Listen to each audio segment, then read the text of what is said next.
ধন্যবাদ এবং স্বাগত জানাচ্ছি আরেকটি ভিডিওতে। আজকের ভিডিওতে আমি কথা বলবো মানসিক স্বাস্থ্য ভালো রাখতে প্রার্থনার ভূমিকা।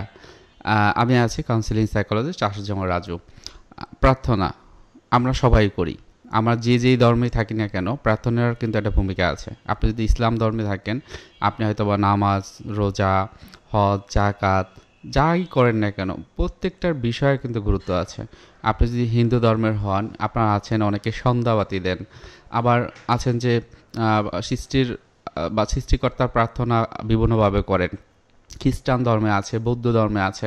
বৌদ্ধ ধর্মের ক্ষেত্রে তো এইরকম আছে যে আপনারা যা মেডিটেশন করেন, দেখা যায় যে মেডিটেশনের যে মূল থিমটা দেখবেন যে এই যে অনেক আগে গৌতম বুদ্ধ কিন্তু এটা শুরু করেন, তিনি কিন্তু এটা করেন। সো এই বিষয়গুলো, এই যে প্রার্থনা করার বিষয়টি, সেটি কিন্তু প্রত্যেক ধর্মেই কিন্তু আছে। এখন প্রার্থনা আপনি যদি করেন, আপনি ধরে নিলাম আপনি ইসলাম ধর্মের অনুসারী। এখন আপনি যখন ইসলাম ধর্ম অনুসারী হন, আপনার নামাজ পড়েন। কখন নামাজ পড়েন? ৫ ওয়াক্ত নামাজ পড়েন, ৫টি সময়টা। তো এর মাধ্যমে কি হয়, যখন নামাজের সময়টা হয় তখন কিন্তু আপনার ভিতরে একটা টাইম ম্যানেজমেন্ট চলে আসে। আপনি যাই করেন না কেন, যখন এই ৫ ওয়াক্ত নামাজ ফজর, জোহর, আসর, মাগরিব, ইশা করবেন, তখন কিন্তু সকালবেলা উঠতে হবে, কারণ আপনার নামাজ আছে। তার মাধ্যমে কি হয়, আপনার ব্রেনে কিন্তু একটা সিগন্যাল দেয় যে এটা হলো নামাজের সময়। আবার জোহরের নামাজের সময় আপনি যে কোনো কাজ করেন না কেন, আপনার এই কাজগুলো একটা সিস্টেমেটিক ওয়েতে করতে হবে, সময় অনুযায়ী করতে হবে। আবার এরকম আসর, মাগরিব, এশাও কিন্তু এরকম হয়, একটা তাড়না থাকে নিজের ভিতরে, তাড়া থাকে। আমি যা কিছুই করবো, আমার আমার ব্রেনের একটা ম্যাপ তৈরি হয়, কগনিটিভ ম্যাপ। সো যেটি হলো আমাদের এই যে মানসিক স্বাস্থ্যে খুবই গুরুত্বপূর্ণ ভূমিকা পালন করে।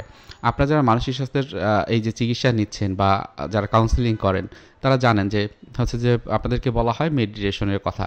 অর্থাৎ আপনি বর্তমানে থাকার প্র্যাকটিসটা আপনি করবেন।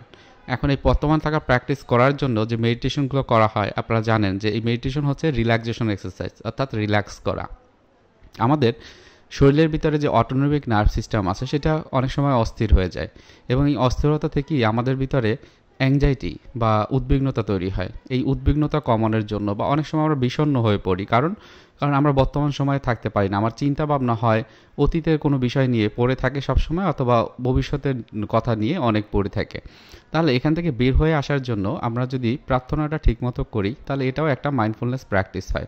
কীরকম? আপনি যখন নামাজে যান, প্রথমে হলো নামাজের সময়টা আপনাকে টাইম ম্যানেজমেন্ট শেখায়। দ্বিতীয়ত, আপনি যখন নামাজ পড়তে যান, আমাদের সিস্টেমে বা আমাদের যে ইসলামের শরিয়ত মতে, আপনি যখন নামাজ পড়তে যাবেন, আপনার পূর্ণ মনোযোগটা আপনি কীভাবে সূরা কিরাত পড়ছেন, কীভাবে দাঁড়িয়েছেন, কীভাবে রুকু দিচ্ছেন, যখন আপনি সিজদায় যাবেন তখন সিজদার সময়ও আপনার যে যে সিস্টেমটা যেইভাবে আমরা করে থাকি সেটা কিন্তু করতে হয়।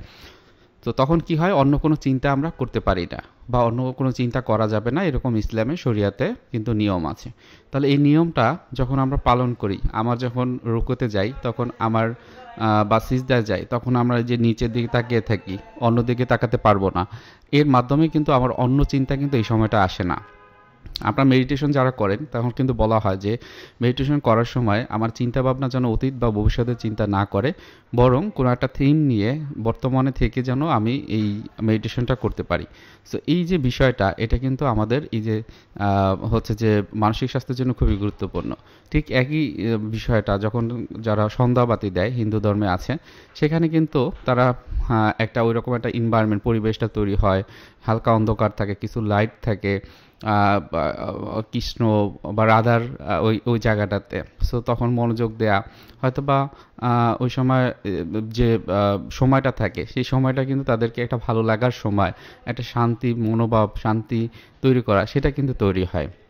সো এগুলো কিন্তু আপনারা সবাই করতে পারেন। এটি করলেও কি হবে, মানসিক স্বাস্থ্যের যত্নের জন্য বা চিকিৎসা নিতে গেলে অনেক সময় দেখা যায় যে ওষুধের চিকিৎসাটি দরকার হয়। ওষুধ কি করে, আমার ব্রেনের ভিতরে যে অটোনমিক নার্ভ আমরা যেটা বলি, এর মাধ্যমে আমাদের সেরোটোনিন, ডোপামিন, অ্যাড্রিনালিন, এই যে হরমোনগুলো, সেগুলো ইমব্যালেন্স থাকে। তো ওষুধ এটাকে ব্যালেন্স করে। ঠিক একই জিনিসটা আমরা রিল্যাক্সেশন এক্সারসাইজ করতে পারি, হয়তো বা শ্বাস প্রশ্বাসের ব্যায়াম, মেডিটেশনের কথা বলি, বর্তমানে থাকা প্র্যাকটিস যে বলা হয়, এগুলো কি, এগুলো কিন্তু প্রার্থনার মাধ্যমেও কিন্তু করা সম্ভব। সেক্ষেত্রে কি হলো, আপনি কাউন্সেলিং বা সাইকোথেরাপির ক্ষেত্রে কি হয় যে আপনি কাউন্সেলিংয়ে এটাটা খুবই ইম্পর্টেন্ট, যারা আসে তাদের রিল্যাক্সেশন করানো। আর অন্যদিকে যেটা আপনাকে এক্সপ্লোর করা, আপনার সমস্যাগুলো কোথা থেকে আসলো, কী ধরনের সমস্যার সমাধান সমস্যা তৈরি করছে, সেই বিষয়গুলো কিন্তু কাউন্সেলিংয়ে কাজ করে বা সিস্টেমেটিক ওয়েতে করানো হয়। তাহলে আপনি যদি মেডিটেশনের ওই জায়গাটাতে প্রার্থনার মাধ্যমে করেন, তাহলে কিন্তু আমি বলবো যে 3 ভাগের 1 ভাগ কিন্তু আপনি এগিয়ে থাকলেন এবং তখনও কিন্তু আপনি ভালো থাকতে পারবেন। যদি এরকম হয় যে আপনার খুব বেশি ডিপ্রেশন বা অ্যাংজাইটি থাকে, সেক্ষেত্রে কারো কাছে শেয়ার করতে পারেন আপনার সমস্যাগুলো, যে আপনার কথাগুলো গোপন রাখবে। তাহলে কি হলো, এটাও কিন্তু আপনার দেখবে মনের একটা শান্তি আনয়ন করবে। সো মোটামুটি এটা যদি আপনার প্র্যাকটিস করেন, মানসিক স্বাস্থ্যের ক্ষেত্রে প্রার্থনা খুব গুরুত্বপূর্ণ ভূমিকা পালন করতে পারে। আপনি দেখবেন হয়তো আপনার সমস্যার 2/3 কিন্তু আপনি নিজে নিজেই সমাধান করতে পারবেন। এবং বিভিন্ন রকমের যে ইউটিউব চ্যানেল রয়েছে বা যেখান থেকে আপনি আরও বেশি কিছু ইনফরমেশন পেতে পারেন, সেখান থেকেও আপনার অনেক তথ্য পাবেন আশা করি। যেমন আমাদের এই চ্যানেলটি সবসময় সাথে থাকবেন এবং বিভিন্ন রকমের নতুন নতুন টিপস অ্যান্ড ট্রিক্স প্লাস হচ্ছে যে আপনার মানসিক স্বাস্থ্য ভালো রাখার জন্য যা যা করণীয় সেটা জানতে পারবেন খুব ভালোভাবে। সো আজকে ভালো থাকেন সবাই। আর বলবো যে অবশ্যই আপনারা নিজেদের মনের যত্নটাকে আলাদাভাবে নেবেন। ধন্যবাদ।